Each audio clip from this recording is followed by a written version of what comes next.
नमस्कार दोस्तों, मैं मनोज मुसाफिर साहब नेशनल आवाज यूट्यूब चैनल पर आप सभी का स्वागत करता हूं। दोस्तों, अगर मैं बात करूं योगी जी के मंत्रिमंडल की, तो योगी जी के मंत्रिमंडल में इस समय सबसे ज़्यादा 21 मंत्री जो हैं वो सामान्य वर्ग से जनरल वर्ग से। उस 21 मंत्रियों में से पंडित जी लोग 7 हैं, ठाकुर जी लोग 8 हैं, 7 भूमिहार लोग 2 हैं, लाला 1 है और जनरल वैश्य मतलब अग्रवाल, बर्नवाल, कंचल ये लोग 3 लोग हैं। कुल मिला के 21 लोग मंत्री हैं सामान्य कैटेगरी से। और उसके बाद ओबीसी का नंबर आता है 20। अब आप कहेंगे कि ओबीसी की संख्या भी तो ज़्यादा ही है, जनरल की संख्या के लगभग बराबर है। हाँ, लगभग बराबर है जरूर, लेकिन एक दिक्कत है, वो आपको बताने वाला हूँ। उसके बाद दलित 9 मंत्री हैं, सिख 1 है, मुस्लिम भी 1 है। इतने मंत्रिमंडल में लोग हैं और सुचारू रूप से कार्य चल रहा है। लेकिन दिक्कत दोस्तों ये है कि जो आपको मालूम है कि मंत्रिमंडल के गठन में राज्य मंत्रियों का बहुत अधिकार नहीं होता है, कैबिनेट स्तर के मंत्रियों का अधिकार होता है। कहने को तो ओबीसी के 20 मंत्री हैं, सामान्य वर्ग के 21 मंत्री हैं, लेकिन उस जो 21 मंत्री हैं, जो मेन मुख्य पद होते हैं सरकार चलाने के लिए, वो मुख्य पद किसके पास है, ये निर्णय बड़ा सोचनीय होता है, विचारणीय होता है।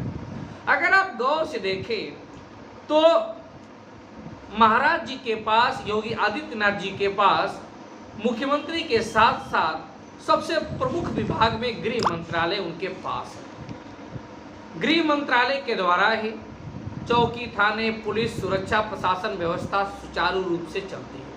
तो मेन जो गृह मंत्रालय है वो योगी जी के खुद के पास है, उसमें किसी की दखलंदाजी नहीं है। उसके बाद अगर हम लोग बात करें गृह मंत्रालय, पुलिस प्रशासन की बात, तो वो योगी जी के पास है। फिर बात होती है चिकित्सा की, भाई स्वास्थ्य सुविधाओं की, हॉस्पिटल की, ये जो सुविधा है, ये जो है, ये ब्रजेश पाठक जी के, पंडित जी हैं ये, ब्रजेश पाठक जी के। तो गृह मंत्रालय जो है महाराज जी के पास है। महाराज जी किस जाति से हैं वो अच्छी तरह जानते हैं आप। और साथ में चिकित्सा व्यवस्था वो किसके पास है, वो पंडित जी के पास है, ब्रजेश पाठक जी के पास है। फाइनेंस की अगर बात करें, वित्त मंत्रालय है, तो वो सुरेश खन्ना जी के पास है। श्रीवास्तव जी हैं सुरेश खन्ना जी, शाहजहांपुर के, उनके पास है। अगर कृषि की बात करें तो सूर्य प्रताप शाही जी के पास है।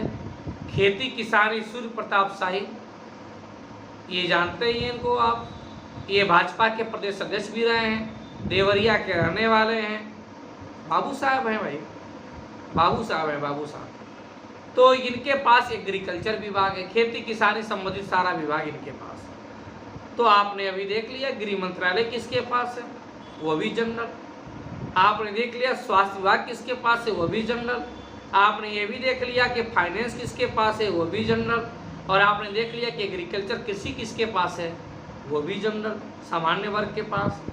नगर विकास मंत्रालय जो है, और साथ में ऊर्जा मंत्री, जो लाइट आपकी कट रही है, लाइट आ रही है, और जो शहरों में साफ सफाई की व्यवस्थाएं हैं, नगर विकास मंत्रालय, ये भी भूमिहार जी हैं। AK शर्मा जी मऊ के रहने वाले, मोदी जी के खासम खास हैं, IAS रैंक के अधिकारी रहे हैं। तो इनके पास, AK शर्मा जी के पास है ये प्रमुख विभाग, लाइट बिजली वाली व्यवस्था, और साथ में ये आपकी नगर विकास मंत्रालय की बात AK शर्मा जी के पास है, ये भी भूमिहार है। साथ में जितिन प्रसाद जी, सड़क वड़क बनाने वाली व्यवस्था, PWD विभाग, ये जितिन प्रसाद जी के पास है। आपको तो मालूम है ये चुनाव से पहले ब्राह्मण सभा भी चलाते थे कांग्रेस से जब बाहर हो गए थे तो, और उसी के दम पे फिर ये PWD मंत्रालय विभाग है, सबसे अच्छा विभाग माना जाता है।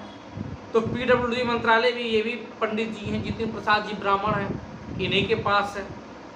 नंदी जी के पास औद्योगिक विकास मंत्रालय है। और नंदी जी भी, आप ये मत समझिए कि आपकी बिरादरी के, नहीं नहीं, ये जनरल वैश्य हैं। और जनरल का मतलब समझते हैं सामान्य वर्ग के लोग। आपकी बिरादरी से तो रोटी बेटी का संबंध तक नहीं रखेंगे, वो शादी विवाह भी नहीं करेंगे। हाँ, वोट लेना होगा तो आपको वैश्य बना देंगे, वोट लेना होगा तो आपको वैश्य नंदी जी बना देंगे, अरे भाई हम आप वैश्य हैं। लेकिन शादी विवाह का मामला नहीं है, रोटी बेटी का संबंध नहीं है। तो जनरल वैसे इस बात को ध्यान रखिएगा, ये आप अपने अंदर मत काउंट करिए, कैटेगरी में मत गिनिए। तो नंदी जी भी सामान्य वर्ग से हैं। अब उच्च शिक्षा की बात की जाए, आप कहते हैं ना कि उच्च शिक्षा में इस समय यार स्कॉलरशिप नहीं आ रही, हमारा का ये फलाना बड़ा पढ़ाई कर रहा है, बीएड कर रहा है, बीटेक कर रहा है, एमटेक कर रहा है, ओबीसी वर्ग से है, इसका स्कॉलरशिप नहीं आ रही है। तो ये योगेंद्र उपाध्याय जी हैं उच्च शिक्षा मंत्रालय, योगेंद्र उपाध्याय जी, उपाध्याय मतलब समझिए पंडित योगेंद्र उपाध्याय जी हैं। और आबकारी विभाग शराब वाला मामला जो है वो नितिन अग्रवाल जी के पास है, हरदोई के साहब हैं नरेश अग्रवाल, उन्हीं के सुपुत्र हैं ये अग्रवाल हैं, इनको भी अपने अंदर मत मानिएगा। अग्रवाल साहब हैं, नरेश अग्रवाल साहब ने तो जब भाजपा ज्वाइन नहीं किया था तो सार्वजनिक मन से कहा था कि नरेंद्र मोदी बनिया नहीं है, नरेंद्र मोदी वैश्य नहीं है, नरेंद्र मोदी तो तेली है। ये बात मैं नहीं कह रहा, नरेश अग्रवाल ने कहा था, उन्हीं के सुपुत्र हैं नितिन अग्रवाल। और आबकारी विभाग है तो जनरल हैं ये भी। अभी तक जितना मैं बात कह रहा हूँ, चाहे गृह मंत्रालय की बात कह रहा हूँ, चाहे स्वास्थ्य की बात कर रहा हूँ, चाहे फाइनेंस की बात कर रहा हूँ, चाहे एग्रीकल्चर की बात कर रहा हूँ, चाहे नगर विकास की बात कर रहा हूँ, चाहे पीडब्ल्यूडी की बात कर रहा हूँ, चाहे औद्योगिक विकास की बात कर रहा हूँ, चाहे उच्च शिक्षा की बात कर रहा हूँ, चाहे आबकारी विभाग की बात कर रहा हूँ, चाहे सहकारिता विभाग ले लीजिए। सहकारिता विभाग किसके पास है? सहकारिता विभाग आपके पास जानते ही हैं आप कि किसके पास है सहकारिता विभाग। सहकारिता विभाग आपके उनके जेपीएस राठौर साहब के पास है, शाहजहांपुर के ये भी हैं, बाबू साहब हैं ये।